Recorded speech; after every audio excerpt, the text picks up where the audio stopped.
Ready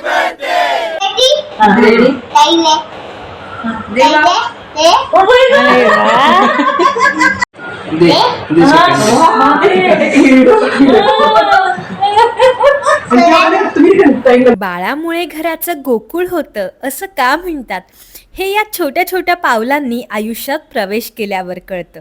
खरंच बाळाच्या येण्यामुळे घराचं गोकुळच होऊन जातं. रांगता रांगता, हसता हसता, रडता रडविता आमचं बाळ आज 1 वर्षांचं पूर्ण झालंय. त्याच्या छोट्या छोट्या ॲक्टिव्हिटी मी नेहमी शूट करत असते. तो जन्मल्यापासूनच मला त्याच्या छोट्या छोट्या गोष्टी शूट करायची खूप हौस होती. त्याला औषध देताना त्याचे एक्सप्रेशन्स कसे असतात, तो पहिल्यांदा चालतो तेव्हा, तो रांगतो तेव्हा, तो केव्हा उभा राहिला, अशा छोट्या छोट्या गोष्टी मी शूट करून ठेवल्या. आणि आज तो 1 वर्षांचा झाला या निमित्ताने त्या सगळ्या गोष्टी मी तुमच्याबरोबर शेअर करते. अतुल दादाला बाळ होण्याआधी त्याने कबूल केलं होतं की दत्तप्रभूंचे अक्षय निवासस्थान असलेलं श्री क्षेत्र गिरनार येथे जेव्हा त्याला बाळ होईल तेव्हा तो त्या बाळाला इथे दर्शनासाठी घेऊन येईल आणि तोपर्यंत तो 11 फेऱ्या गिरनार पर्वताच्या करेल. तर जेव्हा आमचा अधिराज साधारणतः 3-4 महिन्यांचा होता तेव्हाच दादा त्याला छानपैकी गिरनार पर्वतावर घेऊन गेला. आणि एकटाच गेला नाही, त्याच्यासोबत वहिनीसुद्धा होती. पण सगळ्यात महत्त्वाचं म्हणजे त्याच्यासोबत पालखीसुद्धा होती.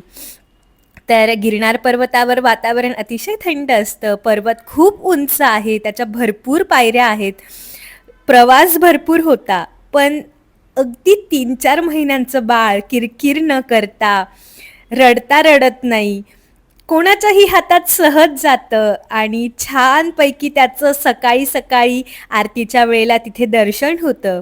तर यापेक्षा सुंदर गोष्ट आयुष्यात असूच शकत नाही असं मला वाटतं. आणि इतकं छान पालखीबरोबर दादाचं सुद्धा पहिल्यांदाच तिथे दर्शन झालं आणि दादाने सगळ्या फेऱ्यासुद्धा पूर्ण केल्या. तर मला असं वाटतं आपण जेव्हा देवाकडे काहीतरी मागत असतो तेव्हा त्यापेक्षा भरभरून देव आपल्याला देत असतो. देवाची लीला ही अद्भुत आहे, त्यामुळे देवावर विश्वास ठेवा.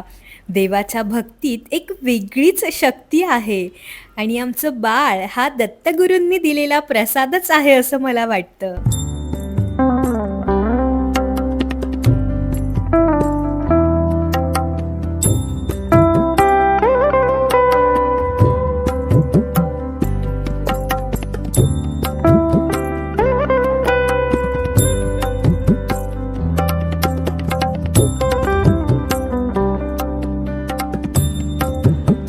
माझ्या बाळाला झोप का गईत नाही, आत्याबाई गाते तुला अंगाई.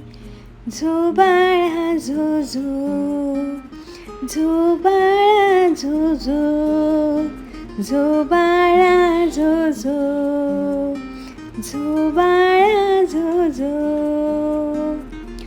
झोपी गेल्या थकुनी चिवकाऊ, झोपी गेल्या थकुनी चिवकाऊ.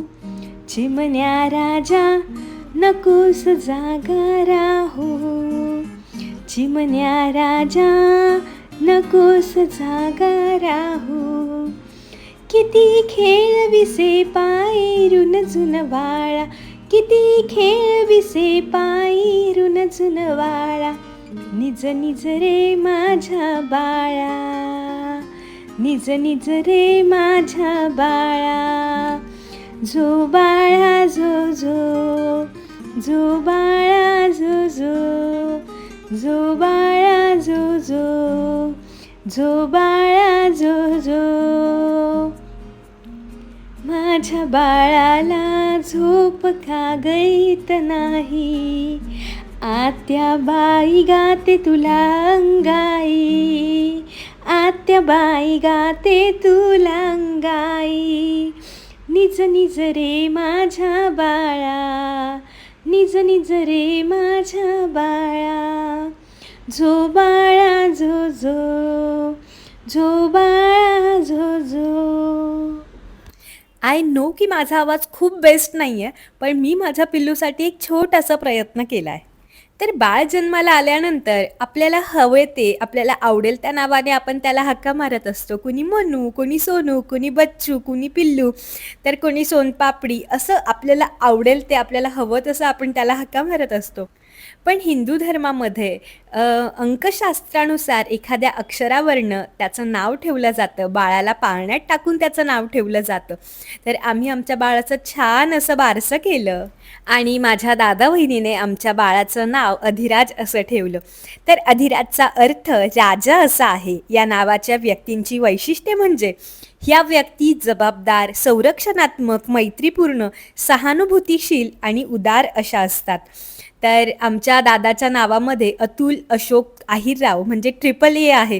तर तसंच त्याने त्याच्या बाळाच्या नावामध्ये सुद्धा अधिराज अतुल आहिरराव असं ट्रिपल ए घेतला आहे. तर ही खूप छान गोष्ट होती आणि अधिराज नाव हे खूप सुंदर असं आहे. बाळ झाल्यानंतर आईबाबांच्या आयुष्यात तर फरक पडतोच, पण घरातल्या सगळ्याच मंडळींच्या आयुष्यामध्ये फरक पडत असतो असं मला वाटतं. त्या बाळाभोवती सगळं जग त्यांचं असतं. मग आजी आजोबा असतील, काका काकू असतील, आत्याबाई असतील, तर सगळ्यांचं जे जग आहे ते त्या बाळाभोवती फिरत असतं आणि खऱ्या अर्थानं घराचं गोकुळ होऊन जातं. ते बाळ कधी उठतं, कधी झोपतं, त्याला खायला करून द्यायचं असतं, त्याच्या शी, शू, त्याचं डायपर बदलणं असेल, या सगळ्या गोष्टींच्या वेळा पाळणं असेल, हे सगळ्यांना सगळं माहिती असतं. आणि बाळ कधी उठणार आहे, मग त्याला झोका द्यायचा आहे, मग बाळ झोपलेलं असताना काहीही बोलायचं नाही, गाण्यांचा आवाज करायचा नाही, टी व्ही बघायचा नाही. तर या सगळ्या गोष्टीसुद्धा असतात आणि या छोट्या छोट्या बदलांमुळे घर अगदी छान असं होऊन जातं. नवीन तंत्रज्ञानामुळे म्हणजेच फोटोग्राफीमुळे सुद्धा आपल्या आयुष्यामध्ये खूप फरक पडतोय. तर पूर्वी एखाद्या वाढदिवसाला एखादा केक घेऊन फोटो असायचा किंवा एखाद्या बारशाचा एखादा फोटो असायचा. पण आता तसं नाही आहे. छोट्या-छोट्या गोष्टी आपण कॅप्चर करत असतो, छोट्या-छोट्या मुमेंट्स आपण शूट करत असतो आणि हे खूप महत्त्वाचं आहे. जेव्हा आपण एखाद्या बाळाचे 5 वर्षानंतर फोटो बघतो, अरे बापरे! हे बाळ बघा पहिल्यांदा कसं जेवलं होतं, पहिल्यांदा कसं उभं राहिलं होतं, हे सगळं एका व्हिडिओमध्ये येतं आणि तो व्हिडिओ कितीतरी वर्ष आपल्याला मागे घेऊन जातं.